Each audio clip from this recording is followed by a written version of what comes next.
행복한 가정이라는 제목으로 말씀이 오늘은 나누겠습니다. 5월은 가정의 달입니다. 가정은 우리가 가장 많은 시간을 보내는 곳이고 우리 인생의 행복을 찾고 누리는 보금자리입니다. 가정이 행복하면 우리 사회가 건전해집니다. 우리나라도 부강하게 됩니다. 가정이 행복하면 그곳이 바로 천국입니다. 우리가 가정을 행복한 가정으로 만들기 위해서는 어떻게 해야 되겠습니까?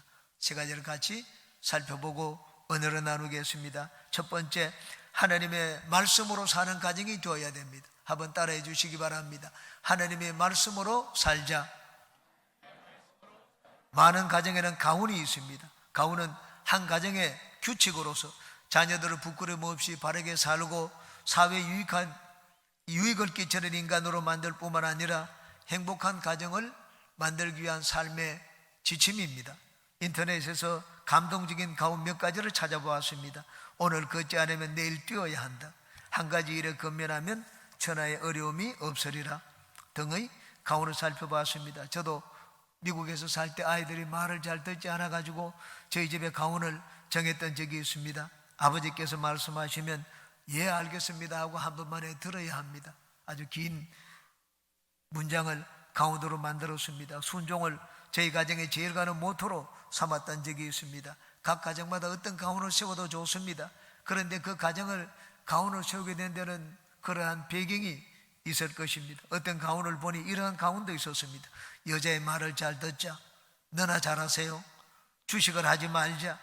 이런 가훈을 정한데도 그만한 이유가 있을 것입니다. 그런데 가정이 행복한 가정이 되기 위해서는 하나님의 말씀을 삶의 원칙과 지침으로 삼아야 됩니다. 그러면 내 날이 장구하고 번성하게 될 것이라고 했습니다. 1절과 3절을 한번 보시기 바랍니다. 야훼 하나님의 명령과 규례와 법도를 1절에 보니까 지키라고 했습니다. 그럼 2절에 보니까는 내 날을 장구하게 하기 위한 것이라고 했습니다. 3절에 보니까 젖과 꿀이 흐르는 땅에 들어가서 내가 크게 장수하리라 그렇게 말씀을 했습니다. 하나님 말씀 가운데 우리 하나님 야훼는 오직 유일한 야훼이시니 너는 마음과 목숨과 뜻을 다하여 내 하나님을 사랑하라 고 말씀을 했습니다. 이 말씀은 특별히 중요한 말씀이니 내 집안의 모든 곳에다가 이 말씀을 적어서 잘 때도 보고 일어날 때도 보고 앉았을 때도 볼 수 있고 나갈 때도 보고 들어올 때도 보라고 했습니다. 무슬쩍 무림방에 세우고 내 이마에다가 이 곽을 만들어 가지고 메고 다니고 팔에다가 그 글을 글귀를 세우라고 말씀을 했습니다. 야훼의 계명과 함께 숨쉬고 함께 살며 함께 활동하라는 말입니다. 하나님의 말씀이 내 삶의 생활화가 되게 하라는 말씀입니다. 가정이 참으로 행복하고 복을 받기 위해서는 각 가정이 하나님 말씀으로 살아야 됩니다. 오늘날 현대사회의 문제점 가운데 하나가 세대차입니다. 젊은 세대를 요즘은 MZ세대라고 부릅니다. 이 MZ세대가 무슨 말인지 몰라서 저는 사전을 찾아봤습니다. 그래도 잘 이해가 되지 않았습니다. 나이가 들게 되면 젊은 아이들이 쓰는 단어나 그 용법을 어른들은 잘 모릅니다. 문화적인 차이 때문에 대화가 어려울 때도 있습니다. 특히 정치적인 이야기가 나오면 이념이 개입하게 되면 가족들 간에 이제는 다툼이 생기고 갈라지게 됩니다. 특히 요즘은 4차 산업혁명 시대라서 하루가 멀다 하고 다양한 신기술이 나옵니다. 그러므로 새로운 것을 배우는 자녀들과 부모들 사이에는 대화의 단절이 되는 것을 막을 수가 없습니다. 언어가 다르기 때문에 부모와 자녀 사이에 소통이 되지 않습니다. 저는 미국과 카나다 또 남미에서 부모와 자녀 사이에 언어가 다르기 때문에 대화가 되지 않는 것을 많이 봤습니다. 자녀들 학교에서 영어를 배웁니다. 1년 2년만 되면 이민을 갔는데 처음에는 자녀들이 영어를 모르지만 조금만 지나면 이제는 영어를 익힙니다. 부모는 영어를 빨리 배우지를 못합니다. 자녀들이 그렇다고 해서 한국어를 잘하는 것도 아닙니다. 그래서 가정에서 부모와 자녀가 앉아서 같이 이야기를 오랫동안 할 수가 없습니다. 대화가 언어가 다르기 때문에 깊은 대화를 할 수가 없습니다. 특히 한국의 자녀들은 상류사회, 미국의 주류사회에 들어가지를 못합니다. 특히 정치를 에는 들어가지를 못합니다. 정치계에 들어가기 위해서는 영어를 아주 이 고급 영어를 해야 됩니다. 그런데 부모에게서 아이들이 그런 고급 영어를 듣지 못하고 배우지를 못하기 때문에 정치계에는 받아들이지 못한다는 말을 들었습니다. 오늘날 우리 사회는 부모 세대와 자녀 세대 사이의 대화를 단절시키는 요인들이 많습니다. 그런 상황에서 가족들이 서로 대화를 하고 말이 통하기 위해서는 가족들을 하나로 묶어주는 구심점 역할을 하는 것이 있어야 됩니다. 바로 그것이 하나님의 말씀입니다. 모세는 이스라엘에게 당부했습니다. 너희는 가나안 땅에 들어가면 하나님의 말씀을 자녀들에게 부지런히 가르치라고 말씀을 했습니다. 그러면 너희들이 그 땅에서 잘 되고 또 오래 살고 번성할 것이라고 말씀을 했습니다. 하나님의 말씀으로 사는 유대인의 가정은 오늘날도 세대차가 없습니다. 그것은 안식일이면 전 가족이 식탁에 모여 앉아 토론을 하기 때문입니다. 전 세계 유대인들은 금요일 저녁이 되면 외출을 금합니다. 그리고 모든 가족이 함께 저녁 식사를 합니다. 저녁 식사를 하게 되면 이들은 대화를 합니다. 성경으로부터 시작을 해서 대화를 합니다. 하버드 대학교, 세계에서 제일 가는 대학교지 않습니까? 하버드 대학교 들어간 유대인들에게 질문을 했습니다. 당신들이 받은 교육의 특징이 무엇입니까? 이들이 제일 먼저 꼽은 교육의 특징이 안식일날 식사 자리에서 나온 부모와의 대화라고 합니다. 유대인들은 성경 교육을 아버지가 시킵니다. 이스라엘의 가정은 학교요, 회당이요, 그리고 배움의 터전입니다. 집에서 먼저 글을 배우고 집에서 먼저 예배 행위를 배우는 것이 이스라엘의 가정입니다. 어려서부터 가정에서 늘 부모와 자녀가 대화를 하기 때문에 어른이 되어서도 이스라엘의 가정은 세대차가 나지를 않는다고 합니다. 여러분, 그러므로 하나님께서 그의 백성들을 위하여 이 황금을 묻어두신 곳이 바로 하나님의 말씀이라는 것을 마음에 새기시기 바랍니다. 행복한 가정이 되기 위해서는 하나님 말씀으로 살자 하는 이것을 가운으로 삼아야 됩니다. 하나님 말씀이 가족들의 삶에 지침이 되고 또 모토가 되어야 됩니다. 그러면 여러분, 정치적인 의견이 다르고 또 여러 가지 다른 점이 있더라도 가족들은 하나가 될 수가 있습니다. 특히 하나님을 제일로 여겨야 됩니다. 가치 중에 하나님을 최고의 가치로 여겨야 됩니다. 5절을 보시기 바랍니다. 마음을 다하고 뜻을 다하고 힘을 다하여 내 하나님 야훼를 사랑하라고 했습니다. 하나님보다 귀한 것이 없다는 말입니다. 가족 모두가 갖는 가치관이 같으면 그보다 더 좋은 것이 없습니다. 그렇지만 자녀들과 부모의 가치관이 다를 수도 있습니다. 자녀는 이 길을 걸으려고 하는데 부모는 다른 길을 걸으라고 할 때가 있습니다. 진학을 할 때 부모의 의견과 자녀의 의견이 다를 때도 있습니다. 그럼 갈등이 생깁니다. 그런데 그 갈등을 완화시켜주고 갈등을 해소시켜주는 것이 있습니다. 최고의 가치가 같으면 됩니다. 핵심적인 가치, 인생을 사는데 최고의 목표가 되는 것, 그것이 같으면 됩니다. 그것이 바로 하나님입니다. 성경은 가르치기를 하나님의 말씀을 가르칠 뿐만 아니라 가족 모두가 다 하나님을 최고로 여기라고 말씀을 하고 있습니다. 그러므로 여러분은 각 가정마다 하나님을 최고로 여기시기 바랍니다. 저는 우리 성도님 가운데 그런 가정이 있는 것을 봤습니다. 헌금을 하는데 이 부모님이나 아들이나 자녀가 똑같이 헌금을 하는 걸 봤습니다. 11조를 할 때도 같이 하고 빼놓지 않고 성경 헌금을 할 때도 특별 헌금을 할 때도 그렇게 하는 걸 봤습니다. 헌금을 하는 액수가 적은 돈이 아닙니다. 저는 그거 보고 감동을 받았습니다. 분수 이상으로 하는 것을 보았습니다. 봉사를 하는 것도 마찬가지입니다. 봉사 자리가 비니까 자녀를 불렀습니다. 한 달 동안 이 자리가 비니까 너희들이 와서 봉사하라. 그 자녀들이 아들 둘이 다 나와서 같이 교회에 봉사하는 것을 봤습니다. 하나님의 말씀과 하나님을 가정의 구심점으로 삼으면 가정이 행복합니다. 세상의 가치관과 문화는 바뀝니다. 그러나 하나님의 말씀은 변하지 않습니다. 여러분의 가정은 하나님을 사랑하여 하나님을 가정의 구심점으로 삼고 하나님의 말씀을 삶의 지침으로 삼으시기 바랍니다. 하나님을 섬기는 것을 최고의 자랑과 영광으로 생각하시기 바랍니다. 부모가 그것을 먼저 자녀에게 보여주시기 바랍니다. 어릴 때부터 자녀에게 그것을 습관들여 주시기 바랍니다. 하나님을 가정의 중심에 모시고 말씀으로 사는 가정마다 행복의 꽃이 아주 가득히 피시기를 주님의 이름으로 축원합니다.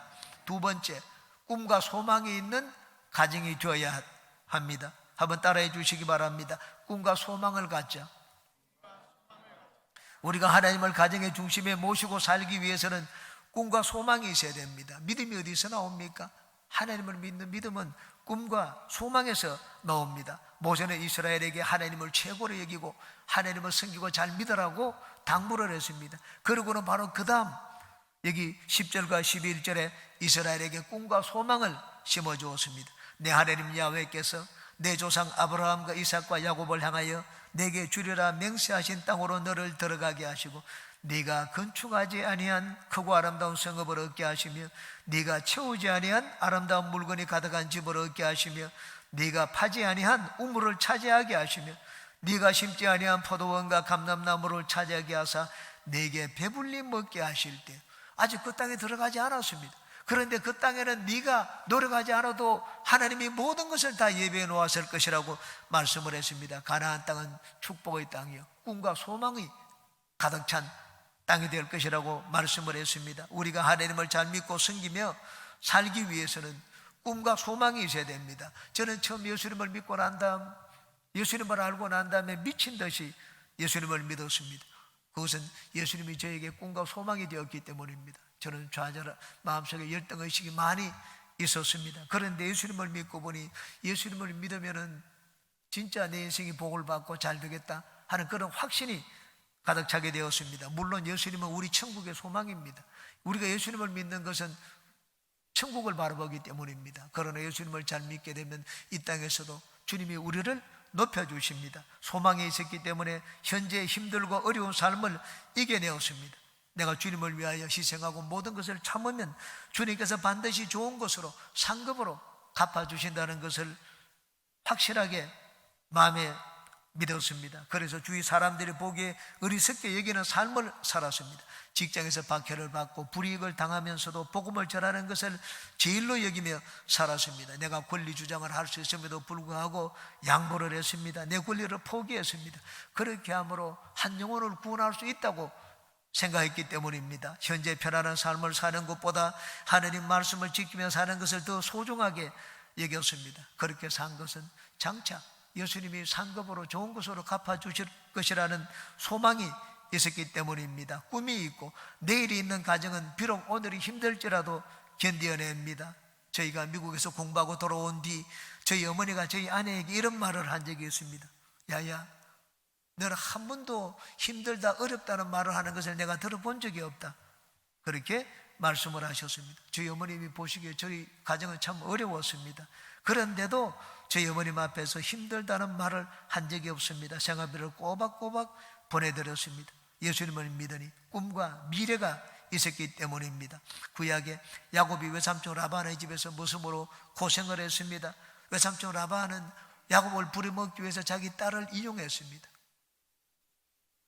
야곱이 이 둘째 딸 라헬을 사랑하는 것을 보고 라헬을 줄 테니까 7년 동안 무보수로 봉사하라고 했습니다. 야곱은 라헬을 사랑했기 때문에 7년 동안 일하는 것 수일같이 여겼습니다. 사랑하는 사람과 결혼할 수 있다는 소망이 있었기 때문입니다. 소망은 수고의 짐을 가볍게 만듭니다. 소망은 인생을 성실하고 의미 있게 살게 만듭니다. 제가 살아온 삶을 돌아보니 저는 꿈을 꾸며 살아온 것임을 다시 한번 살펴봤습니다. 평신도 시절 장차 교수가 될 수 있다는 꿈을 꾸며 살았습니다. 실력이 모자랐습니다. 후원자도 없었습니다. 미래가 밝지를 않았습니다. 그런데 예수님을 잘 믿으면 예수님이 세상에서 사람들 가운데 높여줄 것이라는 것을 확신하며 열심히 주님을 섬겼던 기억이 납니다. 저희 아내 역시 열심히 주님을 섬겼습니다. 당시 어린아이 2살, 3살짜리 아이를 데리고 하나는 업고 안고 그러면서 주님을 섬겼습니다. 아무것도 모르는 저희 아내에게 아동구역장을 맡으라고 하니까 믿은 지 1년밖에 되지 않았는데 아동구역장을 맡았습니다. 그 다음에는 또 성인구역장을 맡으라고 하니까는 또 성인구역장으로 봉사를 했습니다. 주님을 섬기면 장차 예수님께서 상급으로 갚아주신다는 소망이 없었으면 그렇게 하지 않았을 것입니다. 가정이 믿음으로 살고 가족들이 활력이 있는 삶을 살기 위해서는 가정의 꿈과 소망이 있어야 됩니다. 그러므로 여러분은 가족들끼리 서로가 대화를 할 때 항상 꿈과 소망을 이야기하고 그것을 나누시기 바랍니다. 꿈과 소망을 이야기하면 내 마음에 에너지가 생겨납니다. 상대방에도 삶의 활력을 불어넣어 줍니다. 상대방의 잘못을 지적하고 이것 고쳐라, 바꿔라 그렇게 말하는 것은 결코 상대방을 변화시키지 못합니다. 오히려 상대방의 마음에 죄책감을 심어주고 인생의 좌절감을 심어줄 뿐입니다. 모세는 가나안 땅을 눈앞에 둔 이스라엘에게 하나님 말씀으로 살라고 한 뒤에 바로 즉시 그들에게 꿈과 소망을 심어주었습니다. 하나님 말씀으로 살라. 네가 가나안 땅에 들어가면 하나님이 너희들을 위해서 모든 것을 다 예배해 놓았을 것이라 그렇게 말씀을 했습니다. 우리의 인생도 마찬가지입니다. 우리 가정이 하나님을 중심에 모시고 하나님 말씀으로 살면 우리의 인생은 소망이 있습니다. 왜냐하면 우리가 믿는 하나님은 꿈과 소망의 하나님이시기 때문입니다. 하나님의 아브라함을 부르실 때 아브라함에게 현금을 들려준 것이 아니었습니다. 땅을 몇 편 준 것도 아니었습니다. 하나님의 아브라함에게 주신 것은 미래에 대한 약속뿐이 없었습니다. 장래에 대한 소망이었습니다. 내가 너를 큰 민족을 이루고 많은 사람이 너를 부러워하고 너를 복의 근원으로 만들어주겠다고 했습니다. 가나안 땅을 젖과 꿀이 흐르는 가나안 땅을 너에게 유업으로 주겠다고 했습니다. 아브라함이 그걸 받았습니까? 들어가서 아브라함의 이름이 세상 가운데 높아지지 않았습니다. 아브라함의 이름이 사람들 가운데 알려지고 높아지기 시작한 것은 430년 뒤였습니다. 야곱의 12지파가 애굽으로 가서 큰 민족을 이루고 돌아오고 난 다음부터였습니다. 그때부터 하나님은 아브라함의 하나님, 이삭의 하나님, 야곱의 하나님이라고 불려지게 되었습니다. 하나님께서 아브라함을 부르실 때 현실적으로 아브라함에게 준 것은 아무것도 없었습니다. 약속밖에 없었습니다. 그런데 아브라함은 하나님의 약속을 받고 믿음으로 발걸음을 옮겼습니다. 그 마음이 꿈과 소망으로 부풀었기 때문입니다. 우리가 믿음으로 살도록 힘을 주는 것은 꿈과 소망입니다. 꿈과 소망이 어디서 나옵니까? 십자가 달려 돌아가시고 부활하신 예수님에게서 나옵니다. 예수님은 이 땅에 계실 때 죽은 자로 살리시고 없는 것을 있는 것처럼 부르셨습니다. 가는 곳마다 죄인의 죄를 용서해 주시고 못 고치는 질병을 고쳐주시고 그리고 가난한 자의 눈물을 닦아주시고 그들에게 인생을 사는 소망을 나누어 주셨습니다. 그 은혜를 모든 사람에게, 모든 시대, 모든 장소의 사람들에게 나누어 주시기 위하여 예수님은 십자가를 지셨습니다. 그리고 부활승천하여 성령과 함께 우리 가운데 와 계십니다. 그러므로 이제는 누구든지 예수 그리스도 안에 있으면 그 마음에 예수님을 모셔드리면 이제 우리는 새로운 피조물이 되었습니다. 그러므로 여러분은 예수님의 십자가를 바라보고 영혼이 잘된 같이 범사에 잘되면 나는 강건한 생명을 얻는다 하는 이 꿈과 소망을 가지며 사시기 바랍니다. 가족들 사이에 서로서로 소망의 말을 들려주는 여러분 가정이 되시기 바랍니다. 소망을 심어주는 것 중에 하나가 칭찬입니다. 칭찬은 상대방의 장점을 인정해 주는 것입니다. 네가 그것을 잘 개발하면 너는 뛰어난 존재가 될 수가 있다. 바로 그것이 소망을 심어주는 것입니다. 우리는 다 그리스도 안에서 새로운 피조물이 되었습니다. 이제는 할 수 없는 존재가 아닙니다. 무엇이든지 할 수 있습니다. 할 수 있거든요. 무슨 말이냐? 하나님을 그 마음에 모시고 있는 자에게 할 수 없는 일이 있겠느냐? 예수님이 말씀을 하셨습니다. 우리는 이제는 다 할 수 있는 존재가 되었습니다. 그러므로 여러분은 가족 서로 간에 장점을 인정해주고 소망을 심어주는 행복한 가정을 만드는 모든 분들이 되시기를 주님의 이름으로 축원합니다. 세 번째입니다. 감사하는 가정이 되어야 합니다. 한번 따라 하시기 바랍니다. 감사하자. 행복한 가정이 되기 위해서는 감사할 줄 아는 사람이 되어야 됩니다. 여러분은 가정을 감사를 비우는 장소로 만드시기 바랍니다. 미국 가정은 아이들에게 제일 먼저 감사를 가르칩니다. 선물을 주더라도 아이가 너 뭐라고 말해야 되지? 아이가 thank you라는 말을 하면 이제는 선물을 아이에게 줍니다. 원망 불평하고 남을 비판하는 말을 하면 가족들은 나도 모르는 사이에 부정적인 사람이 되고 비판적인 사람이 됩니다. 부정적인 사람, 비판적인 사람이 되면 하나님께 복을 받지를 못합니다. 그러므로 가정에서는 할 수 있는 대로 감사를 배우고 익히는 장소가 되어야 됩니다. 우리는 무엇보다 하나님께 감사해야 됩니다. 왜냐하면 모든 것이 하나님으로부터 나왔기 때문입니다. 나에게 생명을 주신 분이 하나님이시고 나에게 구원을 주신 분이 하나님이십니다. 나에게 가정을 주신 분이 하나님이고 내가 누리고 있는 모든 것을 주신 분이 하나님이십니다. 그러므로 우리는 무엇보다도 하나님의 은혜에 감사할 줄 알아야 됩니다. 우리가 복음성가 노래를 부르지 않습니까? 내가 누려왔던 모든 것들, 지나왔던 모든 시간, 그리고 내가 걸어왔던 모든 순간이 당연한 것이 아니라 은혜였습니다. 여러분, 사시사철이 바뀌고 꽃 봄의 향기를 누리고 가을의 열매를 따는 것, 이 모든 것이 당연한 것이 아니었습니다. 저절로 이루어지는 것이 아니었습니다. 하나님의 은혜였습니다. 하나님 없이 존재하는 것은 아무것도 없습니다. 공중에 나는 새도 오늘 있다 내일 없어지는 들의 백합화도 하나님이 돌보시기 때문에 존재합니다. 우리가 오늘 하루하루를 사는 것이 하나님의 은혜입니다. 저는 어저께 참 월드스타 강수연 배우가 심정지로 병원에 실려갔다가 세상을 떠났다는 뉴스를 보았습니다. 56세로 세상을 이별했습니다. 참 그 소식을 들으니 안타깝고 가슴 아픈 일이었습니다. 저는 그 뉴스를 보고 난 다음에 잠깐 동안 이런 생각을 했습니다. 저분은 강남에 제일 좋은 아파트에 사는데, 그리고 몸에 좋다는 모든 음식 먹지 않은 것이 없을 텐데, 피부에 좋은 화장품 바르지 않은 것이 없을 텐데, 참 모든 것, 건강에 좋은 것 다 하고 누렸을 텐데, 근데 심정이 멎으니까 돈도 아름다운 그녀를 살리지 못했구나 하는 것을 느꼈습니다. 여러분, 56세 젊은 나이에 세상을 떠났습니다. 오늘 내가 사는 것, 내가 지금 살고 있는 것이 하나님의 은혜구나, 다시 한번 하나님의 은혜에 감사했던 기억이 납니다. 그러므로 여러분, 내가 오늘 살아있다, 내가 오늘 숨쉬고 일어났다, 그것으로 하나님 앞에 감사해야 됩니다. 12절 13절을 보십시오. 너는 조심하여 너를 애굽 땅 종되었던 집에서 인도하여 내신 야훼를 잊지 말고 내 하나님 야훼를 경외하며 그를 섬기며 그의 이름으로 맹세할 것이니라. 모든 삶에 하나님을 빼지 말라고 했습니다. 항상 하나님을 생각하라고 말씀을 했습니다. 종살이 하는데 구출받아 자유의 몸이 되지 않았느냐?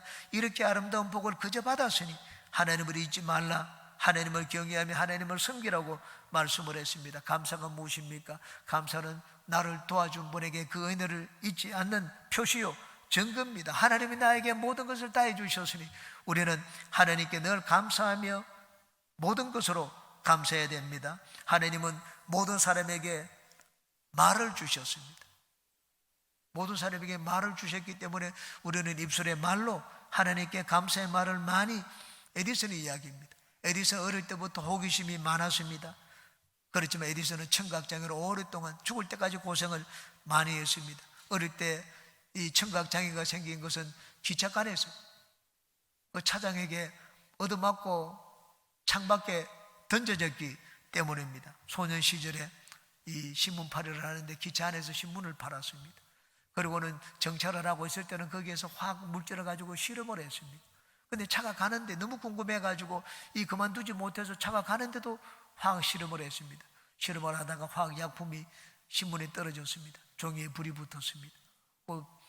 기차 안에서 연기가 나고 화재가 일어났습니다.